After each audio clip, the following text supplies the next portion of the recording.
Olá, caros amigos do YouTube, eu sou Kátia Magalhães, sejam todos muito bem-vindos ao canal Chá com Debate, o seu espaço de interlocução livre e democrática na internet.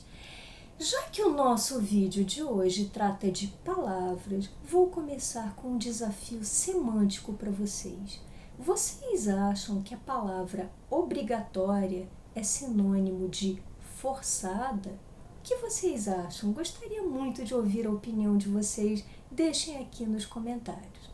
Pois é, como vocês devem ter acompanhado ao longo da última semana, a nossa Suprema Corte entendeu que se trata de conceitos bem diferentes, porque ao examinar a questão da obrigatoriedade das vacinas, o Supremo definiu que sim, que as autoridades locais podem, se assim o desejarem, estabelecer programas obrigatórios de vacinação que, no entanto, não estipularão a vacinação forçada. O que significa isso?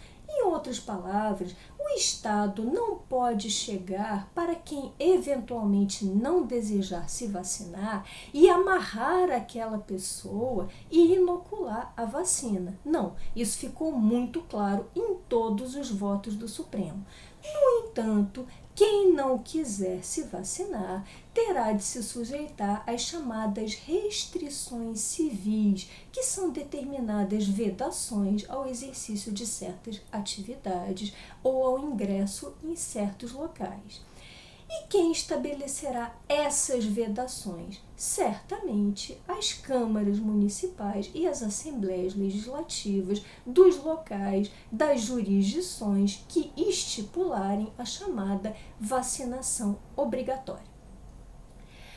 O que a gente começa a depreender de tudo isso? Em primeiro lugar, uma constatação que me parece muito óbvia, mas acerca da qual eu não vi muitos comentários na grande mídia, foi que o Supremo se debruçou, levou 2 dias inteiros a um custo homem-hora elevadíssimo para definir a obrigatoriedade de vacinas que sequer chegaram ao país. Ou seja, quer me parecer um exemplo de enorme desperdício de dinheiro público, de dinheiro dos pagadores de impostos.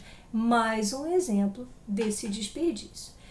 Em segundo lugar, como coloquei aqui no início do vídeo, o Supremo determinou que caberá às assembleias legislativas e às câmaras dos municípios estipularem as tais vedações.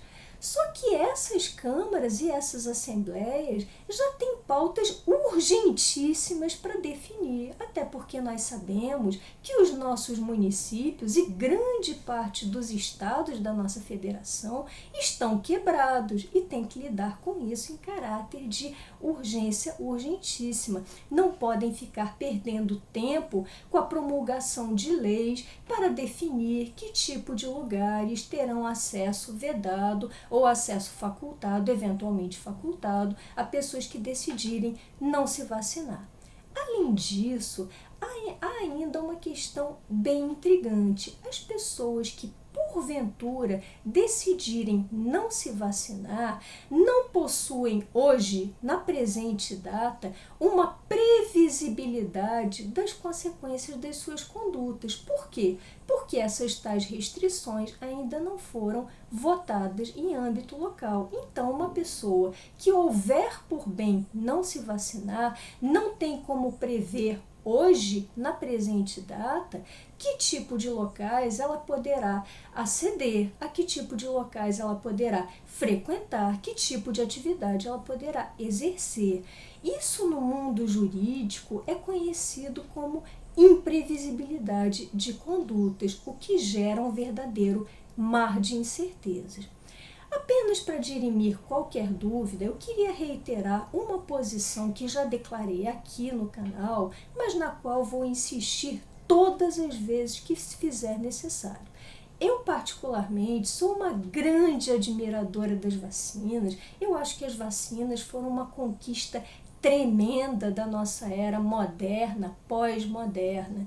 No entanto, como liberal que sou, entendo que o Estado não possa obrigar as pessoas a se vacinarem. As pessoas devem ter pleno direito de decidirem sobre as suas próprias vidas e, inclusive, de arcarem com as responsabilidades decorrentes dessas decisões, sejam elas certas ou erradas. A meu ver, esse campo das responsabilidades é uma decorrência natural da própria liberdade de escolher. Então, eu acho que cada um deveria ter plena liberdade para optar por se vacinar ou não. E os entes privados, as empresas, como por exemplo restaurantes, shopping centers, lojas, consultórios médicos, deveriam ter pleno direito de decidir sobre o acesso ou a vedação de acesso aos não vacinados, por assim dizer. Diante desse pequeno introito sobre a recente decisão do Supremo, o que a gente pode concluir um pouquinho daí?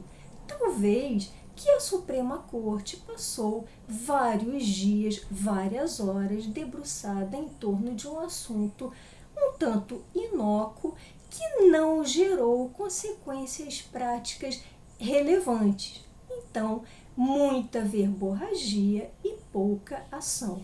Só que essa verborragia não se restringe ao nosso judiciário, aos longuíssimos votos conhecidos por serem longos, a esses votos dos ministros do Supremo, do STJ. Não se restringe ao judiciário. Essa verborragia inócua, sobre a qual eu gostaria de discutir um pouco aqui com vocês hoje, se estende aos demais poderes, no parlamento. Quantas vezes a gente vê deputados, senadores indo à tribuna, gastarem horas do dinheiro do pagador de impostos, falando umas bobagens, para no final das contas aprovar pouquíssimos projetos relevantes. Quanta verborragia, quanta perda de tempo. E essa verborragia, obviamente, atinge também o Poder Executivo. Vamos a ele, Bolsonaro, aquele que, como boa parte de seus antecessores, usa e abusa da verborragia, que no caso específico dele reveste a forma de bravatas muito grosseiras, de verdadeiros desacatos. Mas podem ficar tranquilos, hoje eu não vou gastar o meu tempo, nem o de vocês, falando de Bolsonaro. Vamos a um assessor dele, entre aspas, por assim dizer, a uma longa-manos de Bolsonaro, aquele que chegou para ser o superministro, um dos superministros, que seria o verdadeiro posto Ipiranga. Hoje vamos falar um pouquinho do senhor Paulo Guedes, nosso ministro da Economia, aquele que chegou ao poder cheio de promessas de uma economia mais liberal, de uma liberalização, de privatizações, de cortes de impostos, de tudo isso, mas que passados quase 2 anos, pouco ou nada fez. E a propósito de Guedes, eu gostaria muito de dividir com vocês a recente entrevista que o ministro concedeu à revista Veja e cujo link deixarei aqui para que vocês possam conferir na íntegra. A entrevista é um pouco longa e eu tentei pensar os tópicos que me pareceram mais destacados para a gente poder comentar um pouquinho aqui. Acerca das reformas. Por exemplo, a reforma administrativa é uma das primeiras questões lançadas a Guedes. E aí Guedes se comporta como um verdadeiro burocrata. Afirma que ele, Guedes, teria feito o seu papel, já teria entregue essa reforma administrativa há muito tempo ao presidente da República e que o presidente da República, Jair Bolsonaro, optou por entregar a minuta da reforma apenas em setembro desse ano. Ou seja, não questiona o atraso em si, não questiona a demora numa reforma tão premente que foi acentuada pela OCDE essa semana. Só abrindo um parênteses aqui, essa semana o senhor Guedes recebeu uma visita de uma representante da OCDE que deixou muito clara a premência das reformas estruturantes no Brasil, que ainda é um país que gasta muito e gasta mal no seu serviço público. Fechado esse parêntese, retornando aqui à maravilhosa entrevista de Guedes. Então, essa foi a resposta em relação à reforma administrativa, uma resposta para lá de burocrática. E em relação à reforma tributária, outra reforma estruturante tão aguardada pelo mercado, pela sociedade em geral, o que disse Guedes? Quando indagado em que momento sairia de fato a reforma tributária da equipe econômica, porque há reformas tributárias em discussão no parlamento, mas que foram iniciativas do próprio parlamento, não do Planalto, aí Guedes responde que houve de fato um certo atraso, mas que no que depender dele não haverá aumentos de impostos, porque afinal ele é um liberal, mas não sabe definir a data precisa em que a reforma será encaminhada ao parlamento. Mais uma verborragia geradora de muitas incertezas. E em relação à pauta privatista, o repórter de Veja deixou muito claro na pergunta a Guedes acerca desse tema que Guedes prometeu muito e ofereceu muito pouco. E aí Guedes parte até para um tom tanto agressivo e afirma que recebe críticas de vários economistas, inclusive de economistas que já estiveram no lugar dele e que entregaram o Brasil com um índice elevadíssimo de inflação. E aí pergunta a repórter que tipo de moral essas pessoas teriam para tecer críticas, tecer comentários à sua atuação. Sobre a questão propriamente dita, Guedes retoma aquele discurso sobre o qual já falei aqui no canal e diz que muitos ministros, sobretudo os ministros das pastas militares, adoram ter estatais sob o seu comando. E aí, segundo Guedes, o ministro da Fazenda, aquele que deveria ser um super-ministro cheio de poderes para privatizar e fazer as reformas tão urgentes, segundo ele ocupa boa parte do seu tempo visitando ministério por ministério e convencendo essas pessoas a abrirem mão das estatais sob o seu comando. Claro que antes de tomar posse, Guedes já saberia ou deveria saber, com toda a experiência que tem, das inúmeras dificuldades que iria encontrar nessa pauta privatista, porque afinal nenhum ser humano abre esponte própria mão dos seus privilégios, das suas benesses.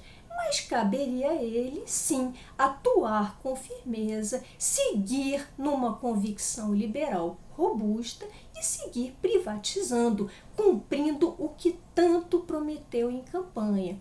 Em relação a esse discurso de tentar dividir, tentar ratear uma responsabilidade pela inércia com o parlamento, é claro que, por um lado, tem um certo cabimento, porque sabemos também que a maioria esmagadora dos nossos parlamentares tem seus afilhados, seus apaniguados à frente dessas estatais. Portanto, a pauta privatista não interessa a essas pessoas.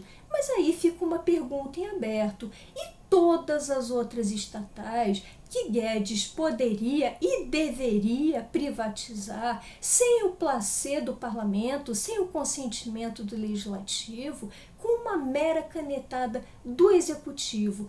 Por que nada fez em relação a essas estatais em 2 anos? Essa é a pergunta que não quer calar e que, a meu ver, é um dos principais indicativos desse grande estelionato eleitoral que foi praticado por Bolsonaro, muito ancorado nessa tal figura liberal de Guedes. E ao longo dessa entrevista há uma pérola do ministro da Economia que ele solta como se fosse a coisa mais normal do mundo. Segundo Guedes, ele teria sido avisado por João Dória, governador de São Paulo, que estaria em curso uma verdadeira manobra para desestabilizar o governo e para empichar Bolsonaro em até 60 dias. Manobra essa que contaria com a cooperação de Rodrigo Maia e de membros do Judiciário.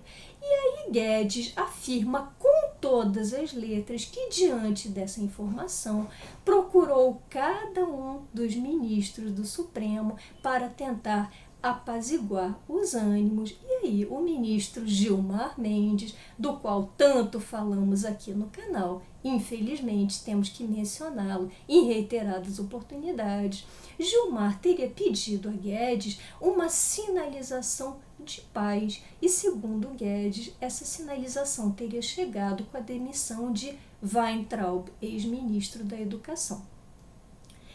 A ser verdade tudo isso, o que vocês acham desse tipo de conduta? De um ministro de Estado que, em vez de estar cumprindo as suas tarefas, cumprindo tudo que prometeu aos eleitores, privatizando, levando a cabo as reformas estruturantes, parece estar bolando um contraplano para manter o seu presidente no poder, talvez até obstruindo os mecanismos naturais de um processo totalmente constitucional, que é o processo de impeachment, contrariamente ao que achavam PT e seus asseclas. Guedes parece achar também que o impeachment é um golpe, mas ao afirmar esse tipo de coisas, Guedes, acredito eu, confessa uma conduta nada republicana, que é a obstrução a priori da análise de um processo de impeachment, que é um processo jurídico e político, mas é jurídico também.